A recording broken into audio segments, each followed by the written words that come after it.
場均20.6分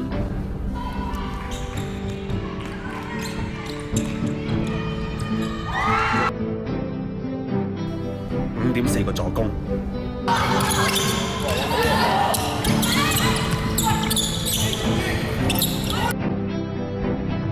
，4.6個籃板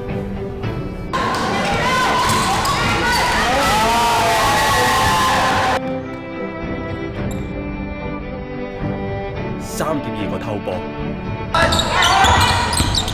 佢個名你可能唔知，但係睇過佢打波嘅人一定會記得佢。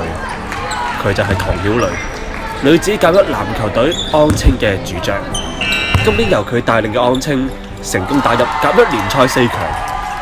球場上威風八面嘅佢，球場下又有一個點樣嘅故事呢？小學4年班就開始打籃球啦。咁點解打波？可能只係因為想可能參加一項活動咁樣咯，即係運動。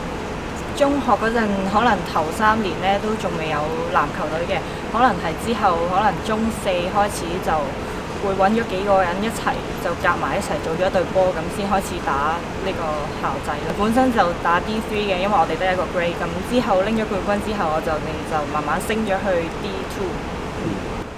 咁點解會入港大打港大嗰支校隊嘅？因為本身其實都想入 ConU 嘅，跟住我就申請咗佢個運動員計劃啦。咁佢就可能俾咗個 conditional offer 我，就可能係20幾分咁樣。咁我考到呢個分啦，咁就入到港大啦。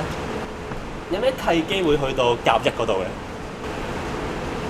甲一係可能因為我打咗青苗之後，咁就可能識咗啲教練咁樣。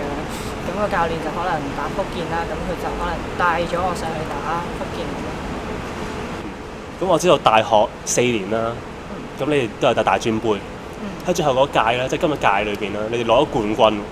可唔可以講下咧？最後冠軍戰咧，有啲咩感受咁樣咧？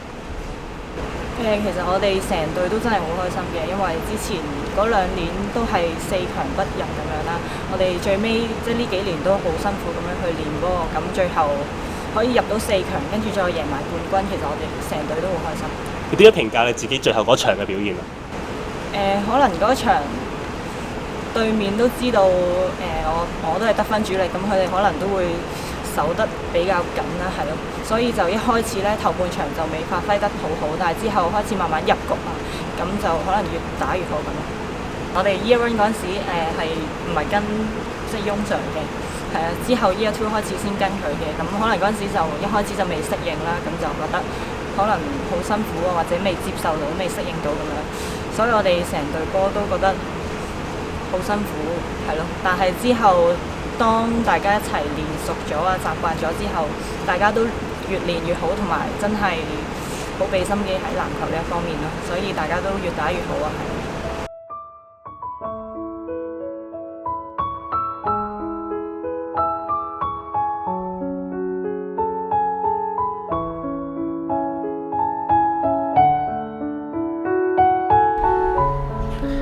後尾我哋打咗場波，節目去到呢度本身都差唔多噶啦。不過離開籃球場嘅時候，曉蕾同我哋講，以後未必再可以成日打波啦，氣氛亦都變咗。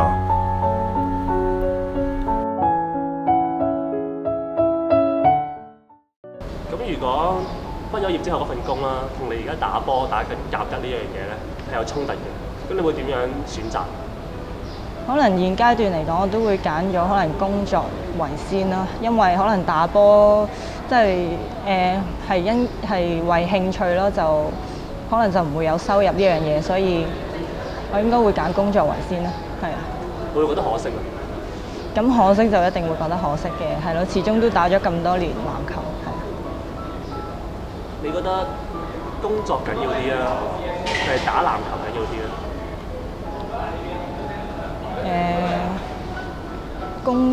我覺得可能工作暫時嚟講會緊要啲嘅，因為始終我都係啱啱畢業，咁可能冇收入，咁可能再加上可能要為咗可能幫補下屋企啊，咁我可能會覺得工作會比起籃球會重要少少咁樣。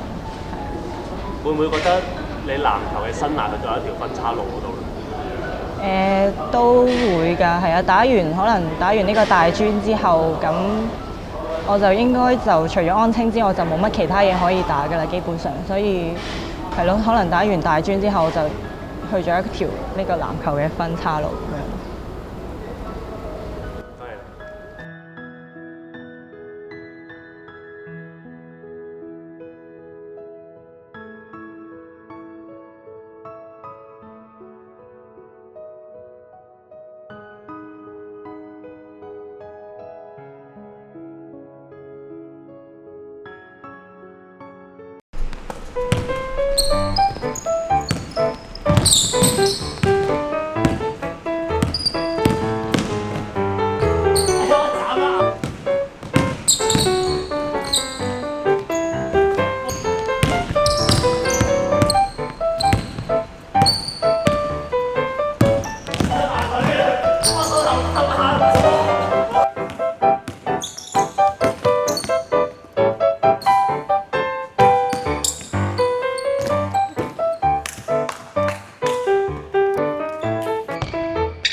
5-3，唐曉蕾先。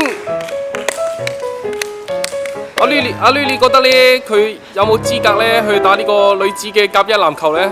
有啊，有。如果佢去打女籃，阿樂係能唔能夠咧？能夠可以打底。你又錯乜嘢咧？你自己話啦，遮住對眼啊嘛，睇過佢啦，下次。